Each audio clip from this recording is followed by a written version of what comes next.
Hello and welcome to another episode of the Z and Z Show. My name is Z, And I am Zed. And we and have a this is special Steve.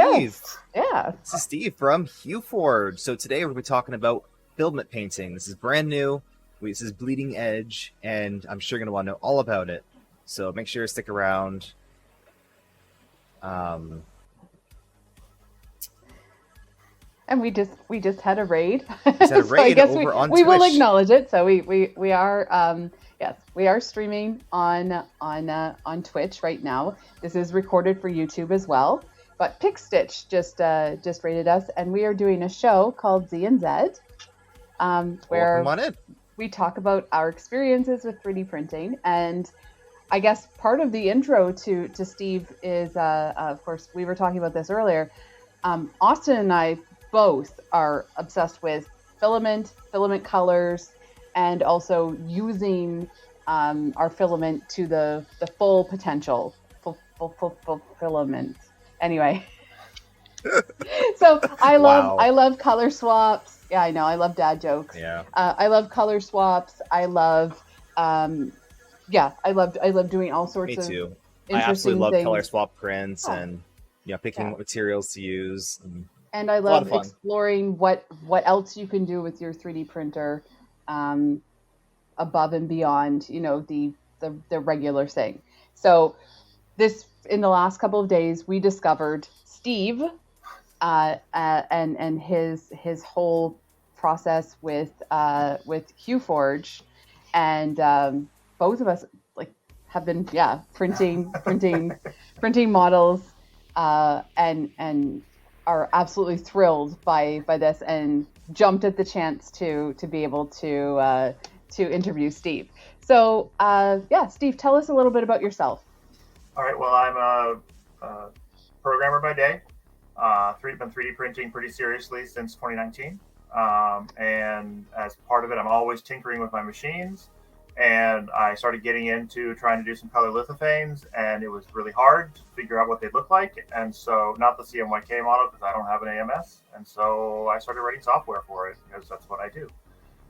This doesn't really cross over with my day job very much, but it does. The skill set's there. Awesome. So I don't know how I really found out about what you're doing, but it was probably Twitter. I think it was Probably, Twitter. Twitter. I think unless it someone was the shared layer it. swap competition. But I think you posted in after that. yeah, I'm pretty sure. okay. So Hot Makes Twitter. Yeah, it's definitely something on Twitter. So thank I you. think it was Thank you for Twitter, sharing. Yeah. Unfortunately, Yeah. a lot of awesome stuff happens in the Oh, communities and no one hears about it. It's all yep. behind like closed doors or just it's not shared. So I'm happy that you were able to share this, and I'm really happy that we found what you're doing. So what are you Yeah. doing? That's a good question. So it's funny because I started off, as I said, writing software to do traditional backlit lithophanes, but swap by layer colored lithophanes. So you pick your colors and you layer them, you stack them, and you get a cool image that doesn't look like another lithophane. It's more saturated than when you put the transparencies on the back, and it doesn't need as many swaps as when you do the CMYK method, which is very cool. But 16 to 18 swaps to do a print. So that's how I started. And then I ran into Ian Smalley. He's now finally joined us on Twitter. He is in the UK, and he was posting in the Bamboo Facebook group some black and white images. I think he did Spider-Man and Wolverine, and they're super cool. And I thought they were backlit. And I was saying, those are really nice. And I'm like, what colors are you using? And I'm asking questions. And he tells me, he said he's using silver. And I said, silver? That's normally really opaque. I'm surprised this is working. And that's when he told me, oh, no, these are black on the back, and they get lighter as you go forward. And I thought about it, and I said, wait a minute. I think I can do that. I think I'm close enough. I've been developing my color model for a while. It's intuitive. And it's not formal. I don't have any formal color or light theory, but it's an intuitive color model that I made. And I said, I think I can apply it the other way. So he and I worked together and got the frontlit working, and I was calling them frontlit lithophanes or reverse lithophanes. And Reddit really didn't like that. They were, well, it was kind of fun. I really didn't care. But they were like, it's not a lithophane because the light's not going from the back to the front and blah, blah, blah. And I said, well, but it's the same thing. I took the model I was making for a backlit lithophane. I put a negative on it so that it's flipped so that the brights are high. And because really a normal backlit lithophane is a negative of the luminance map. Right. So I just undid the negative. And then you print it just the same. I mean, laying down on the bed, but you print it the same. And so I started doing that, and he and I got that working. This is actually, you can see in the background here, this is one of my early ones that I did really shortly after I made the model. It's not quite right. I had some issues. I had some numbers wrong, but it still came out pretty well. But that's 3D printed. Yeah, this is 3D printed. Yeah, absolutely. That's incredible. Yeah. That was the other nice thing is these take less time than a traditional lithophanes because they're a lot thinner. I don't need to be as thick when I can't let the light go through anywhere near as far. And so I started playing with this a little bit, and I was kind of back and forth. I still really liked the backlit lithophanes, and I had tried selling them for a bit, but I never really had any success on that. And then one day I was printing a backlit, and then I printed this one just as a throwaway. And I just had it on the kitchen counter, and I looked over, and the depth illusion got me. And the previous ones didn't have particular depth, but the depth illusion got me on this one. And I said, "Oh my gosh, that thing looks so deep," and it's not that deep. It is thick. I mean, it has some base down here, but that's just a black base. And then it's got about 2 millimeters of white, gray and white up there. But it gives this really, really compelling illusion of much more depth.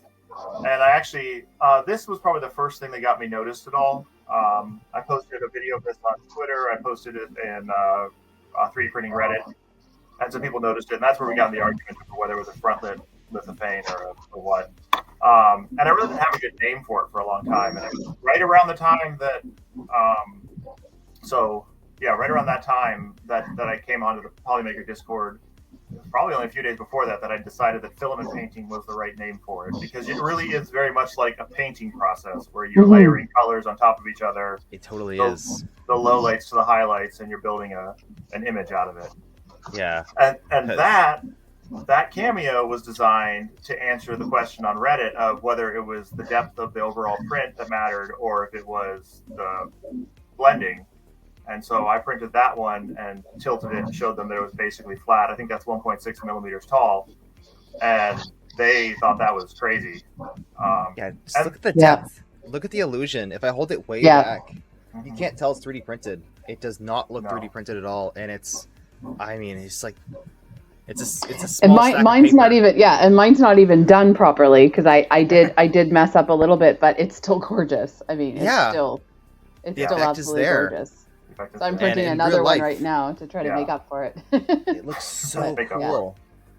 And so I did a lot of that, and I tried to see how shallow I could get. At 1 millimeter, you can get a total depth. You can get a decent amount of depth, but you really need about 1.5 to 2 to get a really solid, really compelling illusion of significant depth. I did a bunch of these little flat tiles as well, and this is 1 millimeter. This is it's very big. Yeah, I was in a Maker hangout today, and everyone was talking about your chessboard. My chessboard, yeah. So that was the faux materials too. I realized I could do faux materials, and I don't have a picture of that. I don't have no, I don't have a chessboard here. Do you have one of those that we can pull up?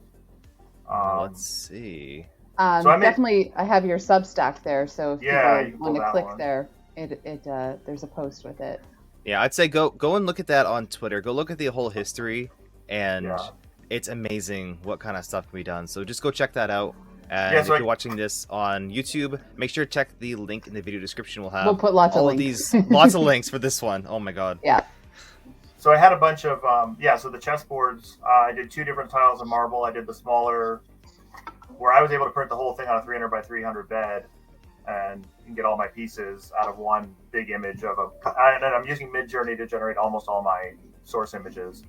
So let's talk about that for a bit. Yeah. So Midjourney. So yes. I believe both of these were created from Correct. Midjourney, right? Absolutely. So these aren't pictures. These were AI, whatever Right. you want to call that technology. These are generated images Correct. using prompts. Yeah. So what have you been doing to generate prompts to make these images? So actually, the spacesuit is actually one someone posted it in their in Facebook on one of the groups and gave their prompt, which people don't want to give prompts, but he gave his prompt, and I was like, that's a really cool image. I think I could make something out of that, and I ran that prompt a few times to get a different looking spaceman than he had. But that one, the prompt fell from the Facebook sky. But the cameo awesome. one. The cameo one, I had gotten the idea with when I had done this blending, or when I had done the tile, which, by the way, this is not a Midjourney image. This is actually some stock texturing and bump mapping website on computer graphics. But that's the thing. You can take either a real image, or you can make your own, or you can just generate it from thin air using prompts. Yes. That's awesome. So not having to go and find the perfect composition, and I can say, give me a black background on it, and do things like that to make my life easier.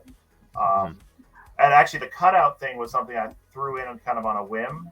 Everything was square, and then one day I said, I bet you I could actually make it cut stuff out, and so it doesn't act here.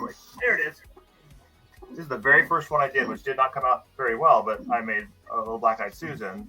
This one, the white was way too dark. There's all kinds of issues here, but that was the first one where I proved that I could get it to cut out things for me without me having to cutting out. Right. This is all cut out. It's in fact, someone, I forget who it was, but they just made a backer for it, so it actually has a back. Daddy Wazzy. Daddy Wazzy. Yeah. Uploaded in Galaxy remix Black, to which was perfect. Yeah. So that's kind of neat that you can do these in a random shape. My favorite idea for use case so far is like a magnet. Imagine it's like a fridge magnet or a sticker or something. Like, that's awesome. You can just do that at your house. So I'm thinking you probably ended up seeing me because I shocked Joel Telling with one of these. Yes. I think that was at least like the start of the journey. I might have followed you because of that. And that, this one's a millimeter thick, but the feathers, these are just also Midjourney images, but I have pulled a couple of stock images of feathers and done them. It's just easier to cut them out of Midjourney images. Same feather like this. But these, trying to make faux things that look real is kind of one of the things I've been trying to do with this now that I got the idea that, hey, you know what? There's a million ways to make lithophanes. No one's doing this. No one's blending filaments like this. This is the really interesting stuff, and this can push forward. But I mean, imagine heat bending this onto a costume, onto a headdress, or and you print the mirror, and then you've got a feather that's a feather, on both sides. So what I was saying was this is going to be nice for making props because it's a little more durable than, say, like a picture, or it's not as tedious as a painting. It just comes off your printer, and the effect is so good that you would not be able to know that it's 3D printed. Like, you can't tell it has texture. Not from any distance. I mean, right up close to it, you can tell sometimes, but if you're even normal viewing distance away, it's pretty indistinguishable. I can see people who do like dollhouse. Oh yeah. That type of art. Like out of focus. I can see stuff so many in the background. uses. There's so many uses. So man. So we have a question here. How do you anticipate people like using this and using their own art? Like, what do you imagine this becoming going forward? So one of the things I've always said is that, so as I work on this, right, I come up with a new idea. I'm like, I can't believe I never thought about that before. I made the feathers. I'm like, I can't believe I never thought to make a feather before. That's crazy. I made, I had the big feather first, but I think for me, I think from what I've done, people who actually have real skill sets outside of printing, art skill sets, photo editing skill sets, things like that, are going to do things that I couldn't even imagine, that I couldn't come up with. I think that people will make background props. I think people will make cosplay items. I think people will make decorations just on top of oh, here's my print, and I'm going to glue a decoration on, or I'm going to put a few more layers right on top of it, and right at that spot, I'll just, play some slicer tricks and put my logo or something that's much cooler and looks embossed or 3D. Well, but it looks like a material, looks like a faux material or something like that. I think that because like Ian is much better at the art side of it than I am, and so when he puts stuff out, I'm just like, holy cow, but he doesn't know all the features that I put into it recently, so I had to say, oh, you can do this and you can do that, and then the next day he sends out that rope that's insane and fooled me I thought it was the source image. He wanted me to help him pull the rope out of the foreground into the to make it separated, and I'm like, oh wait, no, that's a print. Okay. And so like today he put out those cards, those playing cards, and those are just 3 colors. Those are that again, that's like this, the amount of stuff you can do with technology is I all these things people are talking in chat, and all these things are coming to my head. Like, this kind of reminds me of it makes me think about people who kind of they 3D print and they print a bunch of stuff, and then they do some color swaps, and they kind of experiment with everything, and they're kind of just bored of 3D printing. This is the next thing to do. There is almost infinite things you can generate. If you like making prompts for AI generated images, you are going to absolutely love. Like, I have five of these guys right now. I'm going to preemptively mute myself because I actually have a color swap. So maybe Steve can present what he has. He has on screen too. I'll have him show the software. Yeah, I got software. So yeah, these are all like random things I printed.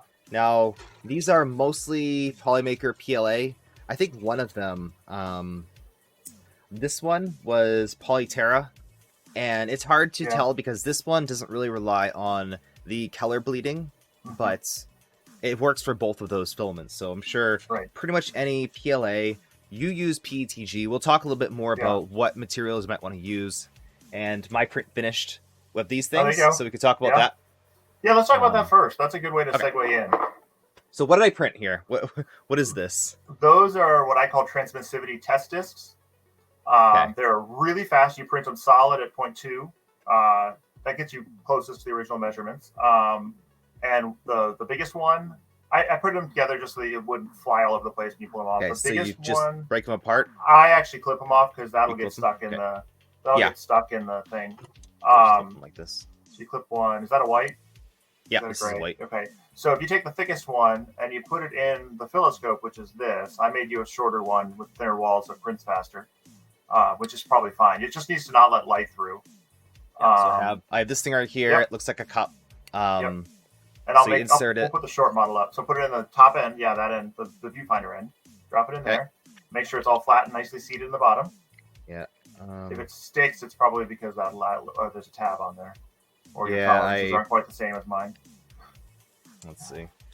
I'll force it in. My first one got stuck, and I had to adjust it. But I'm wondering if it's the... because I printed this off on... Actually, you know what it is? I don't think I printed this in ABS, and I think it might have shrunk a little bit. Oh, yeah. Good. That could be an issue. Yeah. But, well, I can do it on mine. Sure. Okay. So basically, you take your discs. This is the 4mm disc. It's got 4 notches on the back, so I know it's 4.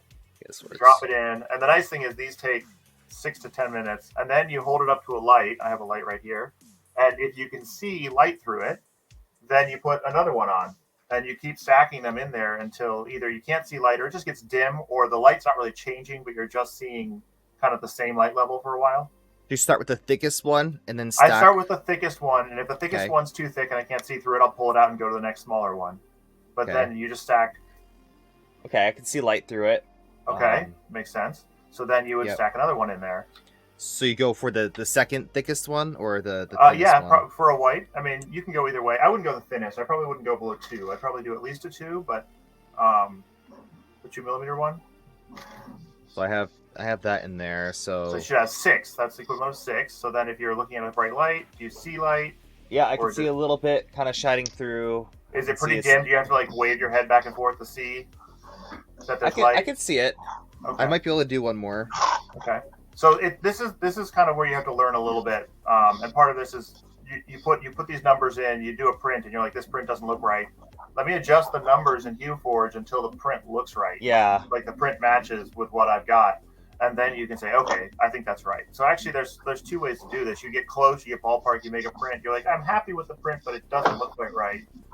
And then you adjust it in HueForge to get it to match. So for instance, I have these 3 chips, and let's say this is my value. Okay, so you add those numbers together. This is a 4. I think it's there's 4 notches plus 3 notches plus 0. Yeah, the real thin one. Yeah. The really so there's the really thin one is 0.5, and then there's the thin one. Oh, there's a 1. Yeah. But there's a 1 that's slightly thicker. It still doesn't have a notch, but it's there. Yeah. So that would be 7.5. So 7.5. Yeah. So that's a good. Oh, that's a good and Polymaker is going to make life easier.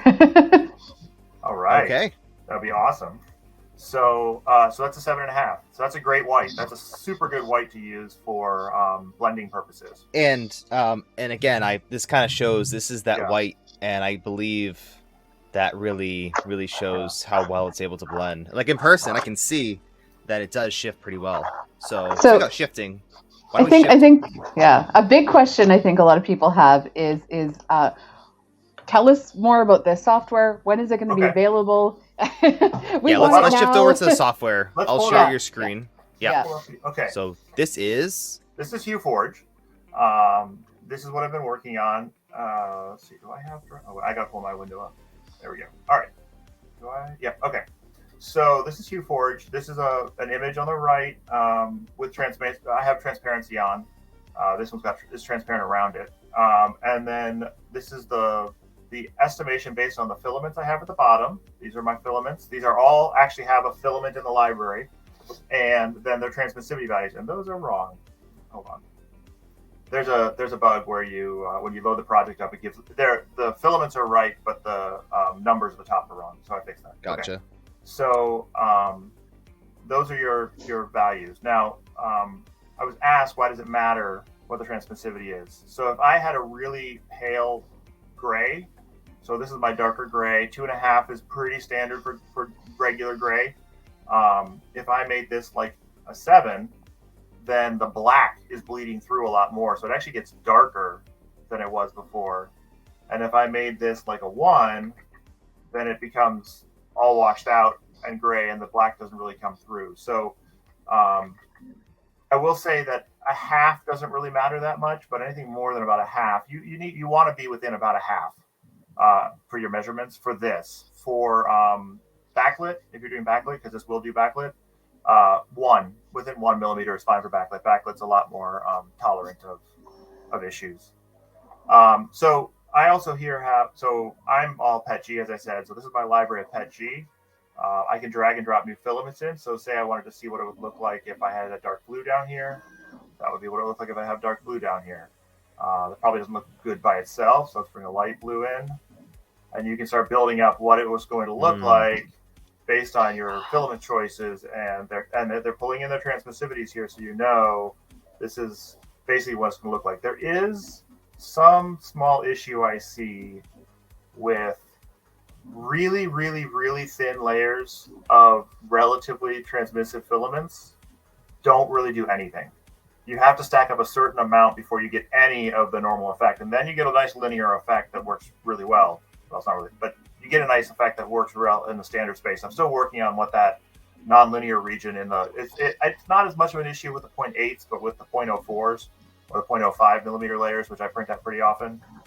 It definitely makes a difference. And so I often tend to back my black off 1 from what I think it looks best, because I think that's going to give me a better result in the end. But I'm trying to tweak that. But generally speaking, if you're not running the really, really small layers, you want to bring it to where it looks good. So and then go ahead. What is this software doing? Like, what are you doing? Are you just looking at colors, or are you actually making a sliced model? What's going on? I am not. Here? Oh, right. That's a good question. So this does not slice anything. It's not a slicer. I don't want to get into the slicer space. Slicers are super complicated. Slicer. The most I might do is output a 3MF file that has your layer swaps already in them and your layer heights already set. That would actually be really nice. It would be really nice. You know what would be really, really nice is if all the slicer manufacturers use the same format inside their 3MF files. Yep. No, Polymaker. This is actually 4 colors right now. There's a black, a navy blue, a light blue, and a white. If I were to do what you suggest, which I could do, I could take the black out, and I could go to just black and white or blue and white. If you bring the sliders to the bottom, they don't affect anything. So these are layer heights. So these are the layer swap locations. So layer 10, I could get something like this. I could bring it up. I could bring it up and down, and you could get maybe a blueprint style appearance. This one needs to come off my printer. I actually have a layer swap waiting for me. I need to get 2 more good colors in there before I print this one, put this one up on Thingiverse, or not Thingiverse, Printables, sorry. But you also I could come in here and I could say I want it to be bluer, but I just want 2 colors. Down here, I can change the overall width or overall depth. That's too much. So maybe 1.5 millimeters or 1.3 millimeters. So what it's doing is making an STL file for you. It is making the model, and then it is calculating what the colors would be given the swap location. So if I put a swap at layer 7 at 0.64 millimeters, which in the Prusa Slicer world, that's actually the first layer of the new color, but this is set up to give you the exact right location in Prusa Slicer. Perfect. Yeah. Then it should look like this when you're done printing. And when I save the model, this one is set to 225 by 150 or 150 by 225. It'll be a little smaller because it's not, it doesn't go all the way from the bottom to the top, but pretty much 215. It'll give me the STL file. That STL file I can then put into Prusa Slicer, and then just after slicing it, stick in my my layer swaps, and then I can hit print. That's basically the power of this. Now, that's crazy. Like, it's just it blows my mind because we do color swap stuff. We have to do all kinds of manual calculations, and you have to design models very specifically, and it's so less advanced than this. Yeah. So I mean, but really, all this is doing. This is kind of where I have the personal. I have to be personally a little bit humble about this. Is that all it's really doing is calculating CMYK color conversions. So but it's in a neat package, and yes. It's honestly it seems pretty usable. Like it's anyone can really use this software with a little bit of explanation. It is currently Windows only. I am planning to cross-platform it, but right now I've only had one person ask me for a Mac version, so it hasn't been a high priority. I know like 3 people that will know ask next you computer for it. you're getting. And it does need a decent GPU, but my computer is 7 years old. It's fine, and I'm limiting it right now to 300 by 300 millimeters. That's the max size you can do at the moment. That's just to try to make sure it fits within most GPUs. I've run it on a laptop with a crappy GPU, and in that case, it's often best to just drop down to 100 millimeters by 100 millimeters, or like a much smaller size. Do all your color conversions, and then bring it up to the size you want before you go. Mm-hmm. And the GPU is doing the actual generation of the model. That's not being done. But the colors are being done in software. Okay, that's a good question. So sizes. So you have like this model right here in 2 sizes, and you've uploaded different things, different sizes. Is there any difference in the design based off of the size, or is it just like the XY scaling and the color swaps are the same? Okay, it's going to have an effect on size. Right, it doesn't have. I don't change the Z at all. The Z doesn't change because that would affect the color blending. So so if I were to change this down to 100 here, it's going to just shrink the model. And when you save it, it saves it with some information. It saves it with whether it's front or backlit. You've seen it. It says front, and then it says like 100 by 150 millimeter. And so you can actually just save this project repeatedly, and it'll just make a new STL. It'll keep the project file the same, but the STL will change, and you'll get multiple STL. So I'll just go run through and say, okay, I need a couple different sizes. Now, what I will say is that the detail size matters. The detail size, basically, this is just a mesh. It's just a. Oh, actually, I can show you. If I come in here, so you can see it's just a regular mesh of triangles. And I have some things I want to tweak here, and there's some artifacts here that don't tend to matter in the slicer, but there's some things I want to tweak here, and I want to try to do a little bit of breaking down the mesh. But I only say that to say that why this matters is if you're printing large and relatively big details, then you probably want your detail size at 0.3 because it'll be a lot easier to actually slice it in the slicer, and you'll have fewer triangles in the overall mesh, and so it'll slice better. Yeah. And if you're coming down to the smaller sizes, I will often then drop to 0.2 for my smaller ones. So sometimes you'll find that the smallest model may actually be the biggest. The smallest file, if I'm putting the smallest file in for a 0.2 nozzle, and so I might go down to 0.1 millimeter spacing.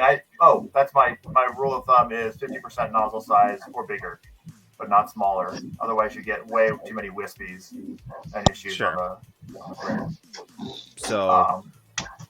So this software, you're currently developing it and you're going to release it. So what are your plans for releasing this software? Okay, so my plans for releasing the software, I pushed release candidate 1 to my testers today.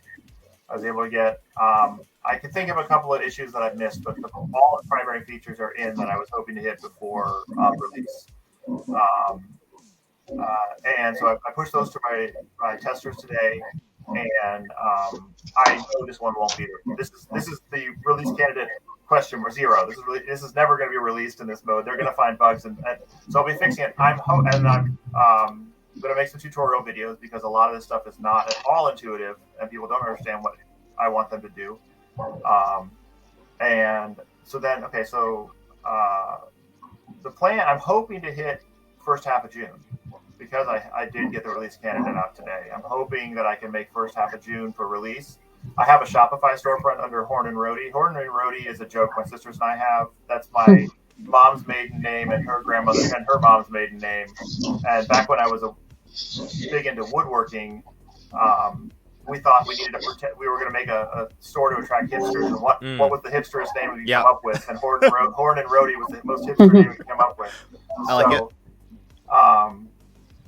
So anyhow, I have a Shopify that it will be up on for delivery. So this is going to be a paid software. So you're talking about paid software, and there's 2 different versions: the standard use and the commercial use. There's actually 4 licenses. There's the standard personal use, and I'm one of the things. Yeah, there's standard personal use. There's limited commercial use. Right now, it's still called commercial on Subject, but limited commercial use. That is, you can print and sell models, but you can't. You can print models generated with HueForge, but you can't sell HueForge STLs. Okay. And then there's Pro or Professional, where you can sell STLs. You can print and you can sell STLs. And then there's Lifetime, which is There's a ton of noise in my background. There's Lifetime, which is you get both commercial rights. You only have to pay once; it's not annual. But after 2 years, you stop getting updates, and you have to pay for the current rate for limited commercial to start getting updates. So you won't get updates for bug fixes after 2 years, but you still have all the same rights to sell. So if you're like, hey, Steve's not doing any more development, so I don't care, you don't have to pay anymore. And you're saying, that I don't care about these new features, don't pay anymore. But if you get a new feature all of a sudden you want, then you're gonna have to pay some more to get that feature. So awesome. That's the way it's gonna be set up. I think we can hear your printer in the background, just as FYI. Which one, mine or? It's not mine. I don't have one running. Okay, so it's probably mine. Yeah. Yeah, there's a lot of war back in the background. I'll play around. But so and then I've priced. Everyone tells me I'm pricing too low, but I'm pricing low because I know that 3D printing is really viral, and I need to get people out there printing stuff with HueForge and getting everyone excited about it. And you're all going to be getting software that's going to have bugs in it that I'm going to have to fix in the first month or so. So the people who get in early are going to have a little bit of a rough road. So I want to reward the people that are willing to come in early and say, I'm going to support this tool that I think is really cool, even though I know there's going to be issues. So that's my pricing philosophy. I do expect that the prices will go up as I start putting new features in. And I have a whole roadmap of new features coming. Okay, so you're planning on doing an initial launch of kind of like the preliminary, like first release of software, and then are you going? So can you rephrase the license again? Is it a per month thing or is it a single time purchase? So the personal use for personal use is a single time purchase. It has the same maintenance timeout at 2 years that Lifetime does. I didn't think it made sense to give the personal use continued updates, but not the Lifetime buyer continued updates. Yeah, so, that makes sense. But it'll be at a third. I think right now I'm thinking it'll be half or a third of the going rate for Lifetime at that time to continue getting updates for it if you don't want to go commercial. So that's a one-time purchase. The limited commercial and the professional are both annual, so you have to renew those annually. And then the and you can upgrade any of them. And then the Lifetime is a one-time, but you're allowed to upgrade with cost paid deducted from the upgrade cost. Okay, awesome. So, and if you do get in the first month or so, I'll let you upgrade to the price at that first month or so later on. Within the first year, I think I said you can upgrade to that in the price, but after a year, you're nice. So you'll have all these details on your website once it's out. And if you have any questions in the meantime, there is a channel over on the Polymaker Discord called Filament Painting, which is again a new term, and we're still kind of learning about it. So speaking of learning about it, we got a couple questions in chat. How does this work? So I can kind of explain this because I printed a couple. I'm obviously an expert now, right? Yes. So this is a 5-color model. Okay. This is 5 colors. I forget what colors they are. I have them posted somewhere. But the first layer is black. The second layer is, I think, a dark blue. A dark blue. Yeah, that's a prescription. Dark blue, green, light blue, white. Then there's a darker green, and a light blue, and then a white. So there's 5 total colors. And it does it from darkest to lightest. And it utilizes that transmissivity, as we were talking about. So how much light bleeds through filament. To get that smooth blend on the chin and on the neck and stuff like that. Yeah, it's really great. So you don't need MMU to print this stuff. Normally, if you wanted a really fancy print like this, you'd have to do a crazy MMU with a lot of waste. But it's just a color swap. Yep. And like so we have Liz. You can get like this flower. This is 3 colors. This is black, red, yellow. That's all. It's not a bunch of color swaps. It's not like in between each one, but it's real thin, so you don't even barely notice that it's, that they're different layer heights. So I think the biggest thing about this technology is cats, apparently. Cat wants to be on the stream. Is going to be playing around in your software and seeing. That's the value of the software, is really visualizing what you can get. So when I was printing, the red one, or the one that became the red one, right? Let's see. So when I was printing off these right here, I'm just guessing. I don't have the software, so I'm guessing. Okay, what kind of colors do I think would make sense? I have no idea what this is going to look like. Same thing with this one right here. This one, it was a complete guess. I had the same colors loaded as this. I was like, let's just go for it. Let's go for it, right? And that's what happened. I added in a white for the top layer. But, so you don't know unless you print it. So that's what the software is really going to do. It's going to visualize and kind of set what colors, or how deep each color needs to be to get the right And the fun thing is if you miss swap, like if you're doing it totally manually, not up an MMU, and you miss swap, you can say, oh crap, I missed swap, slide the colors over and find another color to fix your print. I did that for actually Joy of 3D printing the other day. He started the Spaceman, and he didn't realize that the order of the colors needed to be swapped. He had what he thought was the darker color on the bottom, but it turned out to be lighter. And so I said, you can't do that dark green on top of that. It's going to look weird because we're going to look at it and say that should be lighter because that's a lit area. And so that's when he went to the yellow, which I think ended up turning out great. But I just dropped in a bunch of options and said, how about this yellow? I think that's what you should do. And he said, okay. And it came out great. But I'm thinking of it kind of like as a regular inkjet printer or like a laser. A perfect example is a laser printer, right? It does one roll of one color, and it does another roll of another color with another roll, and it stacks it, and depending on how dense each pigment, each section is, that's going to show how dark it is or not. So that's kind of the same concept. Can you bring my window back up?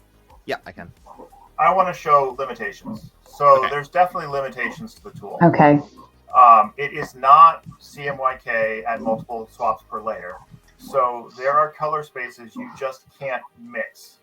Like you can't have a bright red and a bright blue in the same, well, with enough layers you sort of can, but it's very hard to have bright, you can almost always get a monochrome of some color space that you like. I mean, this is 2 colors. I actually think it looks pretty cool, but if I wanted it to be, green, drop green in here, that's kind of bright. So then I might, but basically you end up starting with, especially the more things get like images, the harder it becomes to make them really look like I'm not going to be able to get this door as blue and the green and other colors I want. Like there's just limitations on the colors that I can get mixed in the same scene.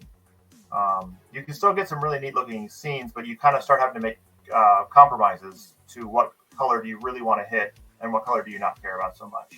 Yeah. So this is where the CMYK actual lithophane comes into play. It's getting those actual represented colors, maybe a little bit different, but you're just not going to be able to just get. I'm not going to be able to get them all. Yeah. Now I have some plans in the future for trying to address a little bit of that, and I also have plans in the future on my roadmap for people who do have an MMU and want a flat surface to try to address that too. Oh yeah, I was thinking about that too. Like, I was thinking for this one, what if we did like an epoxy pour on the top to get it nice and flat? Yeah. But if there's a way of doing that, of course, if you're just doing, so we're getting colors based off of one color stacked off another color. So yeah, you could quite not easily, but it should work if they're stacked within the wall rather than on top of the wall. But that's well past.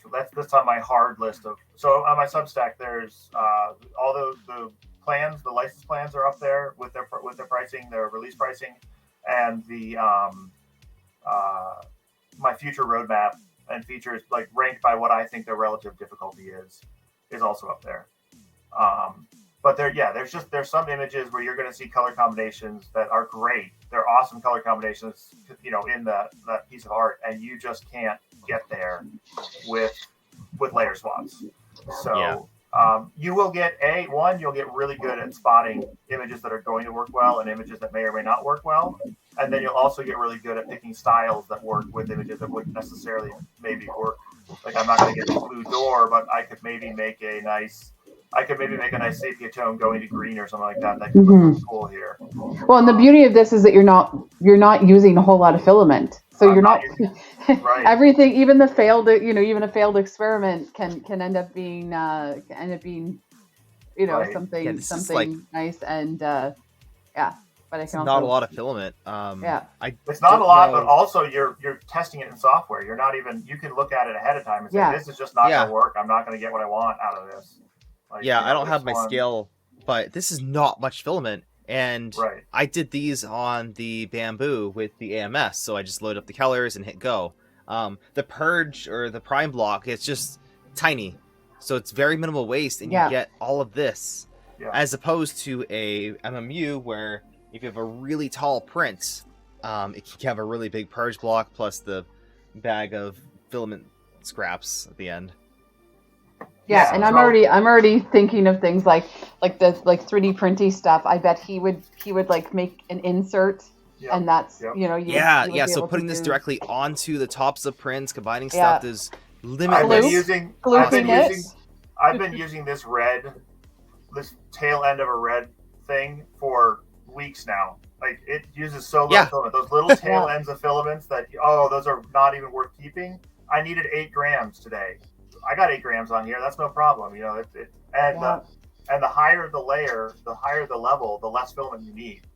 So you tend to stock up in your low colors, and then your whites, and then your black, your bases and your whites, and then the intermediate colors you don't need very much. I ordered a 3D printer pen pack of filament to test out because I could make I could make a few of these with a pen pack, but I could also make a bunch of transmissivity discs and figure out what those and for people who get things like alien boxes and sample packs, I mean, this is a great use for it. This might be a time to subscribe to those services now and try to get as many colors as possible. Or when you're going to something like Murph or Earth, that's right. where they're handing them out. That's when you grab them because yeah. it's fantastic. So Dick in chat is talking about. I worked with him on. I have this image. Where can I drop this image for you? I worked with him on a Lilith for his girlfriend from Diablo. Oh, I don't have the image. Sorry. Which I actually split modes because, as I said, this will do backlit. It will do a backlit lithophane, traditional or non or swap color swap. But we did her wings and the red glow as a backlit lithophane, and then we did her body as a frontlit and glue them together.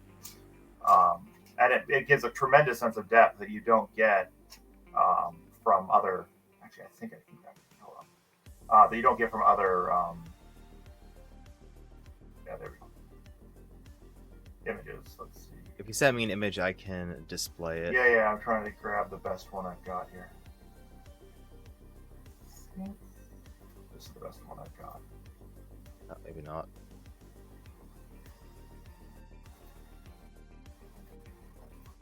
I'm just gonna. The easiest way is what, Discord? Should I just throw it to you at Discord?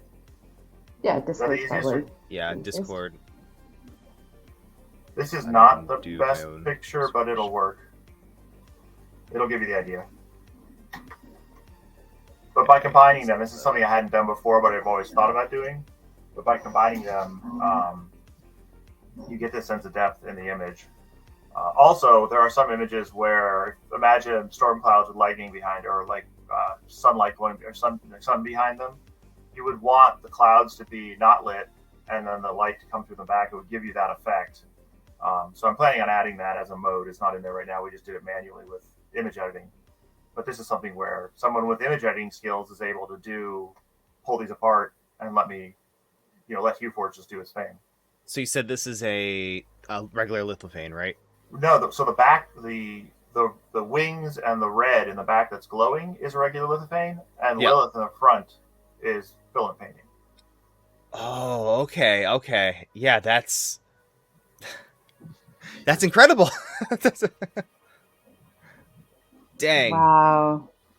That's so you're mixing I really don't three have words different with things this. in one, right? There's 3 different things going on there. That's incredible. Yeah. So regular color swaps, lithophane, and filament painting. Wow.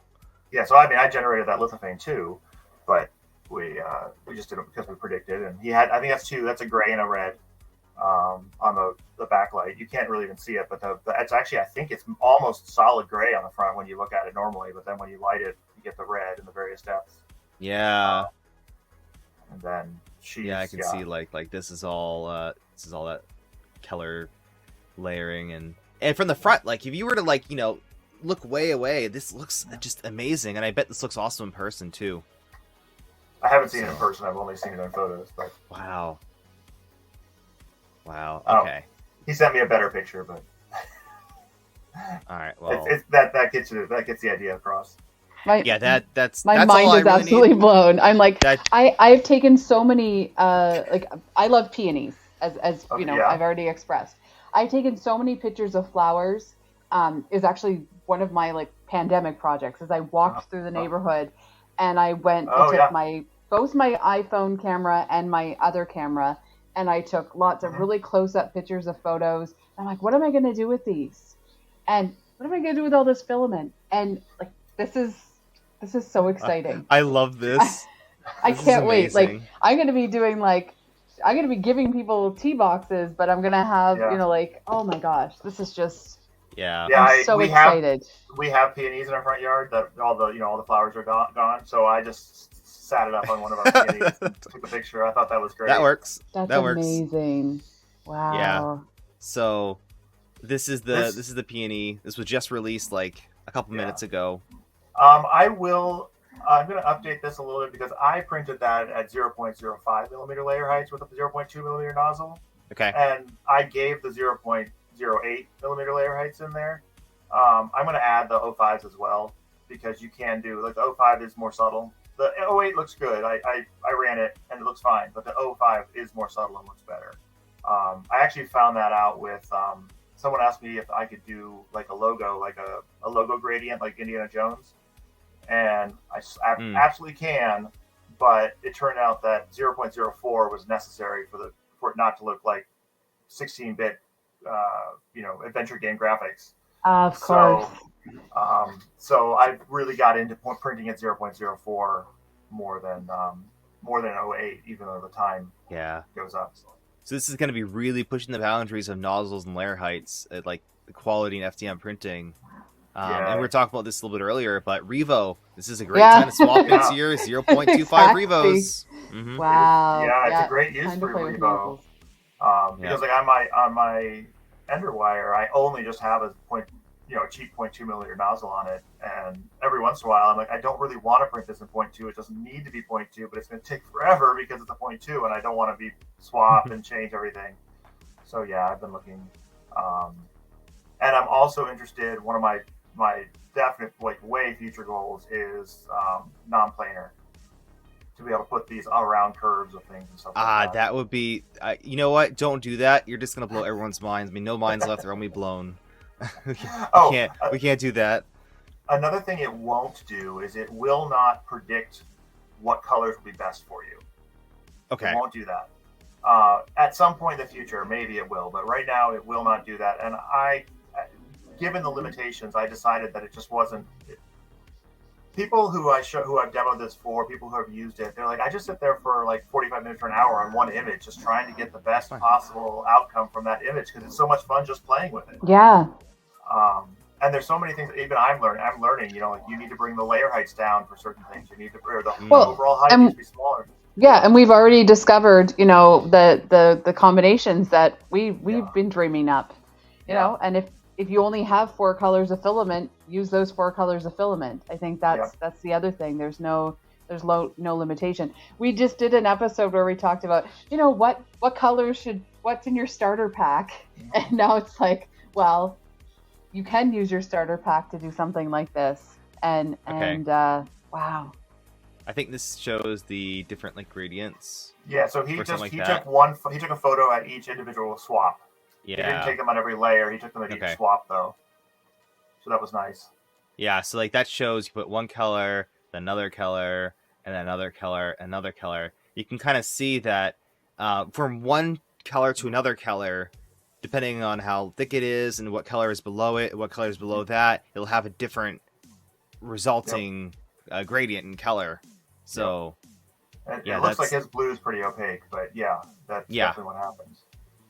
Yeah, so why don't we talk a little bit about Filament? Okay. So you typically have been using PETG because I believe that's what you said you typically. This is what I have. That's what I print. That's what you have. Yeah. I have a lot of PLA, so I'm printing with PLA. Right. So with the basic test that you've done, what filament do you think is best for this process? There isn't a best filament. I go with different brands because they have different transmissivities that I want. I love color selection, right? So like being able to pull, like I just got my first brown, and I'm so excited to have an actual brown. I had coffee. Yeah, I remember my first brown. Yeah, I don't have brown yet. I have coffee, and the coffee's okay, but when I really want brown, but now I'm like, I have a brown, but it's like a 1.2 transmissivity. I would love a 3 or a 4 transmissivity brown, so that I can do like a brown shade over things rather than like brown. The brown can be really cool. It can be replace the black. It can be a shading layer before the black. There's some cool stuff you can do with the brown. But I'm like, okay, but I don't care who the vendor is. If they make me a brown that I can get at a middling, for brown probably I'm not going to get above a 3 or 3.5. But just the darker the filament in general, the more opaque it is. It's not 100% true. Some filament vendors just put a ton of, especially high quality filament vendors, put a ton of pigment in their filament, so you get a nice solid color representation, which is great for everything but me for filament painting. So like I love the JO white because the JO white, which is a very inexpensive roll, has a very high transmissivity on the white, and so I can get a lot of blending, but it's not super consistent. I had one roll that was a 9 and one roll that was a 6. So if I could give me a consistent roll. What I really want is, and I have a roll of Naga PETG white, that's a 3. And so if I have a model where I really can't, I just want a little bit of a specular highlight at the corner, and I want it real fast in very few layers, I'll use the 3. But if I want one that has a nice smooth gradient blend into the white, I'll use the 6 or the 9 if I've got it. So I really want like a 3, 6, and a 9 is what I really want. I don't think you can go much past 9 and not be milky, and milky is probably not going to work very well. Yeah, I'm thinking about like the Jessie Ice. I'm thinking about my my nebulas from whatchamacallit, Protopasta. Like, this is going to be fun. This is going to be really fun. Yeah, I think so. So for me, I can't be a one filament brand person. Yeah. Right. Yeah. Because they're different purposes. For no fault of their own, they're not targeting the thing I care about. And I talked to Polymaker a little bit when I first started talking to them on Twitter about this, and they said, that's crazy skew bloat. I'm like, fair. Give me a white. Give me 3 whites that I can use. Like I'd take 3 whites. And if you think about it in like, and I don't really do it, but I've seen people do it, airbrushing. They have their white and they have their detail white, and their detail paints are transparent or more translucent, and they don't go on solid. And so I need like a detail white and a solid white, so that I can. Quick side note. What about like actually transparent filaments? Does the software support that at all? I not directly. I mean, if you were to put in maybe like a really highly transmissive, like really lightly shaded color. I can put in a 90. Yeah. I mean, you can put the number in that you want. But I'm not. I have someone, Josh.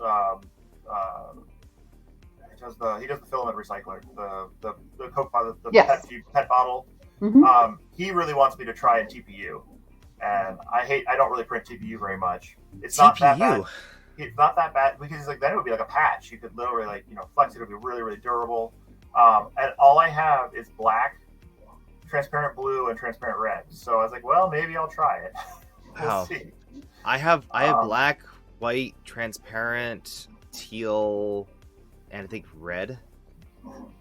So dang, that could be interesting to play around with. Yeah. I will say that on the very first image on my history thread, the Gandalf versus the Balrog, that orange was a transparent orange because that's all I had at the time, and it worked okay. It definitely tinted it orange a little bit, but I didn't have any calculator there. I was just guessing at that point. Well, I think as we get into these and as more people get the software, you're going to find uses that you never dreamed of. So, mixing transparent filaments, people are going to do it. Yeah, and you've tapped into a whole bunch of guinea pigs too. Yeah, well, and I avoid silks, as I've talked about, because they're really opaque, like they're super opaque. And that is actually a complaint I have with Polymaker, is they have a couple of secret silks. Their forest green and their dark green and their teal PET G at least have mica powder in them, and so I got them, and I'm like, I can't use these. I'm like, I want that color, and then I can't use it. All right, well, we can work offline to see like what kind of colors, like what makes this really work well, and kind of optimize that. Absolutely. I was like, they're beautiful colors, and my kids are like, print me stuff in that. And I'm like, great, I'll print you stuff in that, but I can't use it for what I originally bought it for. Wow. I want to do no. I have quite a few colors behind me. I want to go through them all and kind of categorize them and go. Or there might be an actual process that the filament companies can just quickly do. Maybe I don't know. Yeah, we'll see. Yeah. So a few colors with different transmissivities would be awesome, and then and like calibrated so that they're like the filament diameter and everything, so that they're consistent. And I think the lower amounts of filament pigment you get in there for the higher transmissivities with the natural, you're more likely to have more variation because there's just less pigment in the whole process being mixed. Yeah, and it might be something where you can integrate with someone like the filament librarian. Are you familiar with? Yeah, I sent him a message. He's been really busy and hasn't had a chance to get back to me. Yeah. He said he can't put it on their site because of legacy backend issues, but because I would love to be able to say, let's take your color data and the transmissivity data we put together and have a filament library that they can download for HueForge from that site, even if you can't display it. That just gives you it's just JSON that I'm kicking out, so it's super easy to kick out from a web page. Software developers. But yeah, so so I'm picky. When I find a filament I like, I keep getting it because and black and white are your number one burns. You go through all the black and the white. Yeah. But, so very that's cool. That's actually something I don't have a lot of. Yeah. Black, white, and gray, because you can use gray as a neutral dimming. As well. The cool thing for this one is for the back, I used a Galaxy. Yeah, this is Galaxy Black from Polymaker. Yeah. So that's a Galaxy on these. I have to say, I'm surprised at how well all these are. I'm honestly shocked how well all these have come out with just random colors people had on hand. I'm always like, oh, that's not gonna. Oh, that actually worked. Oh, that actually worked. So like it almost looks like this is in like a Galaxy. Like I'm so impressed with this print. Like I really like it. I'm so excited and I just to play around with it. I want more. Yeah. So once again, it sounds like you'll be potentially releasing this within the next month, and more details will be available on your website. I'm hoping for mid-June. My wife would like to have me back for a little while or get money from what I'm doing. So right. Well, awesome. I think you have a lot of supporters here. Yeah, and we can certainly help you speed along processes because we've got people that are software developers, we've got people that are filament addicts, that have multiple. You've got MakerDeck, which is 24/7 people that are printing all over the world, and they're always looking for something to print. They're always looking for inspiration, and that's like a lot of the models that. Actually, we didn't even get to do models yet today. Like Fix'em Dude just made this, Bugman made this, and so people are always willing to test things out and try things out. So you've tapped into the right group of people for sure. So we're gonna take a few questions. If you have any questions for now, we're gonna try to close off this episode. Yeah, someone did make a real quick comment about the transmissivity. I think that we could probably use transmissivity to calculate purge distances in MMUs. And I think we could also use it for filament blending in 2 or 3 multi-in, 1 out nozzles. I think they're related. I don't know that they're exactly the same, but I think they're related. Yeah, you're completely right. I think we have something here. I saw this, I'm like, this is something. I don't say that about many things, but this is something. So as you get a couple questions, sure. My favorite thing about this so far is the leading up to the final result. To be honest, when it prints, you're kind of like, this looks kind of like junk. It's just terrible. It looks bad. You put that final layer on, it just all comes together. So if you haven't experienced this yet, remember, if you have a 3D printer, you can do this. Yeah. I recommend if you're going to start, do one of these. It's 4 colors. Start with your darkest color. Go to a slightly lighter color, and then your lightest color for the top. And that'll give a very good kind of Oh, that's the one gradient. You did with the really pale yellow, isn't it? I really like that. Yes. So I originally did this one in white, and that's the differences. I really like so that you can play around with it, fun. right? Yeah. Like this is more like organic. This one's kind of like more like different styles, just with one color. Mm-hmm. So you can play around with the colors quite a bit, and if you have semi-working colors, just play around with it. That's all I can say. It's just experiment. It doesn't have to be perfect. Just kind of see what works and post your results. Remember, this guy made this software, so he wants to see every single post. I want to see all of them. Post all your makes. When people post I'm gonna do a peony that's all translucent. All my translucent filament. That'll be interesting. I'm excited. I'm gonna play around. With like glittery ones, and I'll again. And here I am. Infinite possibilities. So I am gonna try to release that tomorrow. Probably I'll release the mech. And Ian has taken it as a challenge I've been trying to limit it to 4 colors just to make it easy for bamboo printers with AMS, with a single AMS units to print. But he pulled it. He said, "Hey, can I play with that?" I gave it to him, and he showed me one that looked great, but it was like 7 colors. And I said, "That's awesome. Can you make that? I want that out, but I'm trying to release a 4-color one so that it's real easy for people who only have one AMS unit to do." So. So AMS. It's all about. Yeah, I mean, I can do putting the work in. I can do as many colors as you want, but that's why I have 16 sliders. Yeah, there you go. That's my dream one day to hopefully just automate all this process with there's a whole set of bamboos. That's why AMS. I've got a rack, and I've got my Yeah. RC Maniac, I'll be interested to see how the palette works with this. Oh yeah, because pellet. of the bleed blend time.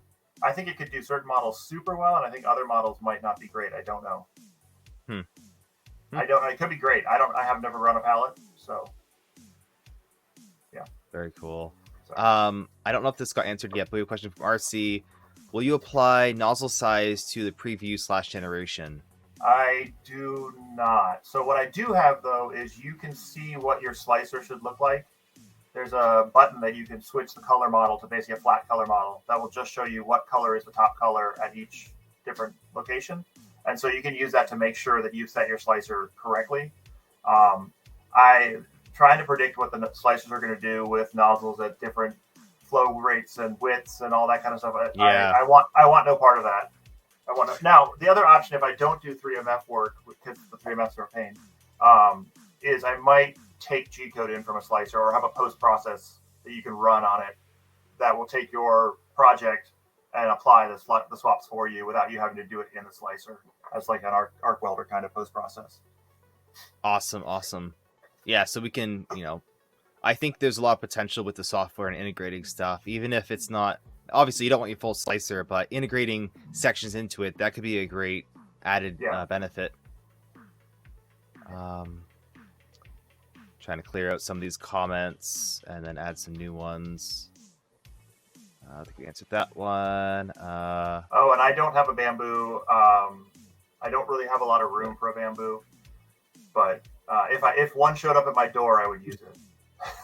Right, that's kind of how I felt. I'm always willing to adopt printers. Yeah. I'm actually there's a new one coming this week, so I'm very excited. So. Yeah, like I'm not gonna lie, I'm pretty lazy when it comes to filament swaps. I'll print something just because the filament's loaded. It's like I wish I was a little bit more proactive in swapping stuff, but that thing has made, like making these, I was able to pump out all of this in like 2 days. That's a lot of printing for me. I've been printing so much stuff with that just because swapping colors is just easier.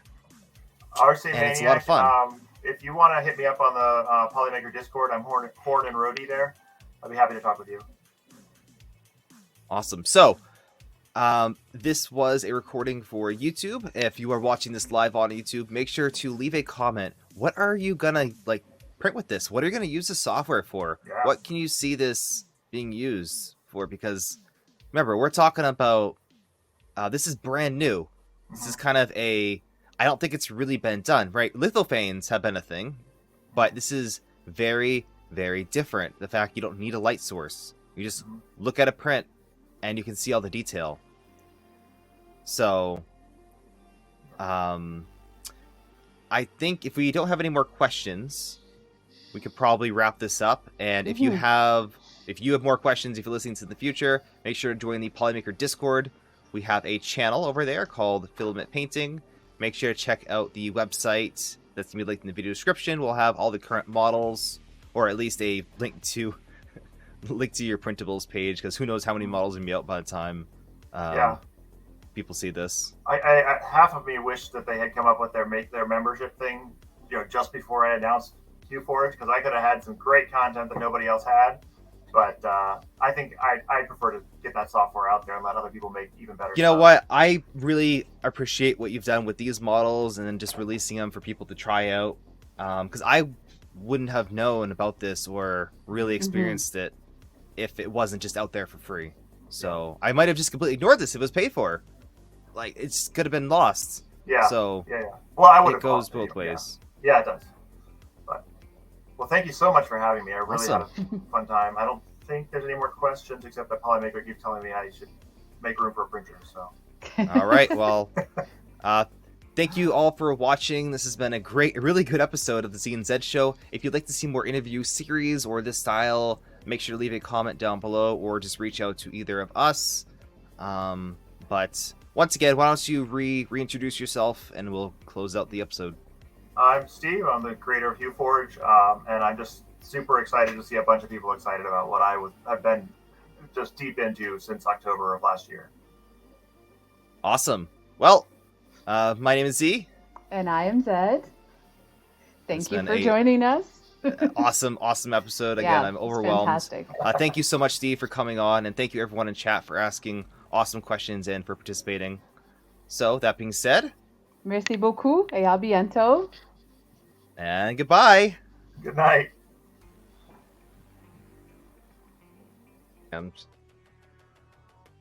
I keep it closed to keep the desiccant dry. Not that I necessarily, I don't know. It's probably doesn't matter too much, but ginger. You could do with a peony, and I have taken so many. What I could do with a peony. Did I tell you what I did do with a peony? I'm gonna cry. Oh. Oh wow! Oh my god! Wow! That looks really good. I am so excited. I am so excited. Dang. Okay. It's coming through a little dim here. It's really pink. It's really pink and white. And I have it ready to go live on printables. It's all cute. Yay! And thank you. I will have every color. I will have every color pink ready, and then everyone will be tired of me printing peonies. Forgive, this is yours. Oh. Oh my god. You asked for That's a hedgehog awesome. coin, I right? did. I did. Okay, let me blow that real quick. I will say that's I do not have a very good camera, so I'm sorry. That's okay. You really need a 0.2 on this one. Okay. I'll probably have to deal with something. We can cartoonize it or something, but yeah. Yeah, like that's really cool. Like that's kind of like the interesting style that I'm looking for. So. And it's this one's. These are for storage. This is those I've seen them. I didn't know what they were. Yeah. So this is. I see. Our in-house designer, the guy who makes our thumbnails and pretty much does anything that Austin asks for, including the K2 clip spool holder. Anyway, he's in chat. So yes, so this is a thing that almost everybody except for us is sick and tired of, but we love these clips.